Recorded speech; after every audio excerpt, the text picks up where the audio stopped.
Local history, local culture, local events, your community. This is the Joe Kelly Show. And welcome to the show, everybody. As you can see, we're not up on Smith Hill. We're not in Utica, we're in Albany.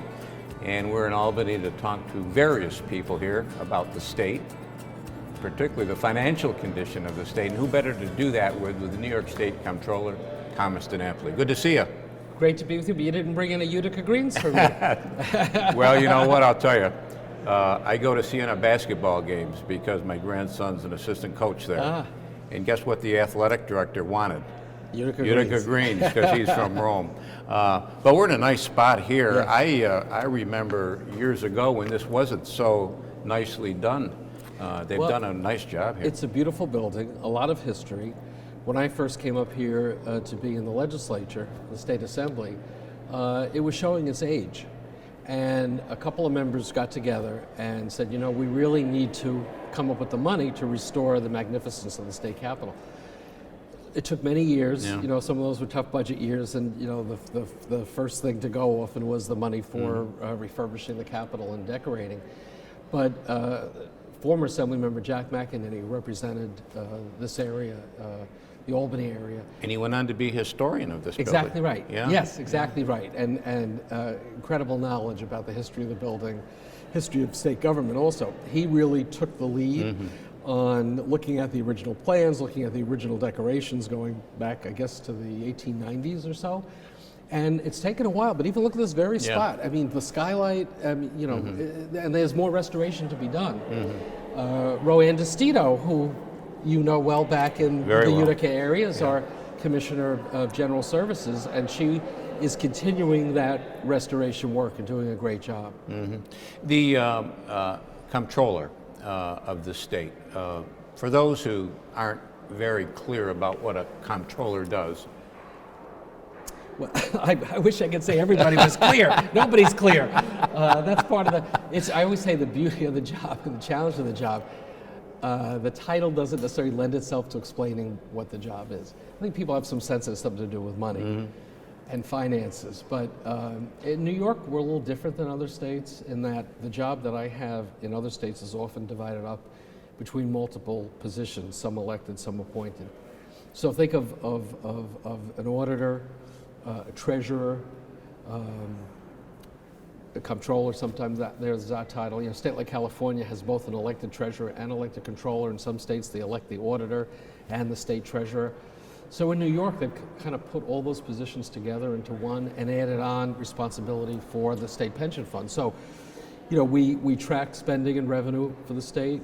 We comment on the state budget and state fiscal practices. We don't decide where the money goes. That's for the legislature and the governor.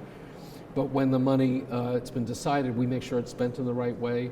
So we do audits. We do audits of state agencies. We do audits of local governments.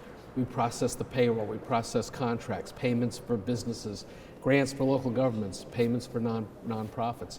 We invest the money for the pension fund, which is doing very well, I'm very pleased to say. And we have 1.1 million New Yorkers who are part of that pension plan.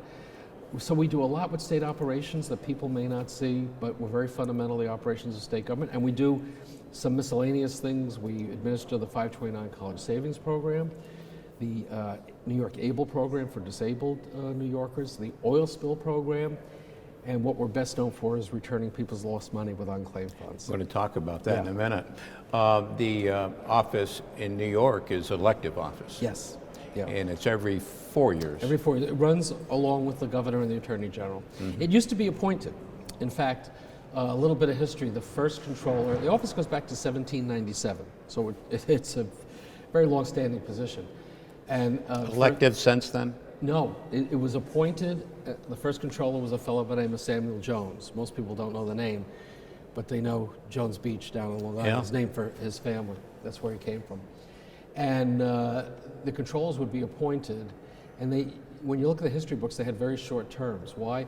They were often calling out the legislature for not spending money appropriately, so they would get unappointed. Gotcha. Then there were a lot of scandals in like the 1840s, and they changed the Constitution. They said, you know what, the controller needs to be independent, accountable to the people, not to the people who would appoint them in Albany. And so it was changed to an elective office. The first person elected state controller, Millard Fillmore, who people don't know was controller, and he was a very good controller, I'm told. He became president of the United States because he was in the Whig Party, nominated to be vice president with Zachary Taylor, who died in office. He became president. Not such a good reputation as president, but he was a good state controller. He was the first elected one. It's been elected ever since. Let's go to some of the duty. Right now, a big thing in New York State, of course, is the budget. Yeah. Where are we in the budget process, and what are you doing in the budget process, your office? Sure. Well, the governor has released his executive budget, and as you know, all folks are descending on the Capitol now because they have some concerns about some of the proposals. In fact, today is lobby day. We just happened to be here on lobby day. Yep, yeah. big lobby day. So the legislature, the Senate, and the Assembly are now looking at the governor's proposals, listening to their constituents. They have till April 1st to get it done. What we are doing is producing our own analysis of the governor's budget. So we will not recommend how much money to spend on what programs. That's for the legislature. But we will look at issues like, will the budget be balanced? What will be the impact on the out years? How are we dealing with, as you know, the big challenges you've been hearing is the budget gap of some $6 billion, much of that because of overspending on the Medicaid program. So we're going to be looking at that, and we've made other suggestions through our audits of ways to save money on the Medicaid program without denying benefits or hurting the hospitals or nursing homes, or the big concern right now is transferring costs to local government. So we try to offer our thoughts on how that program can be more efficient.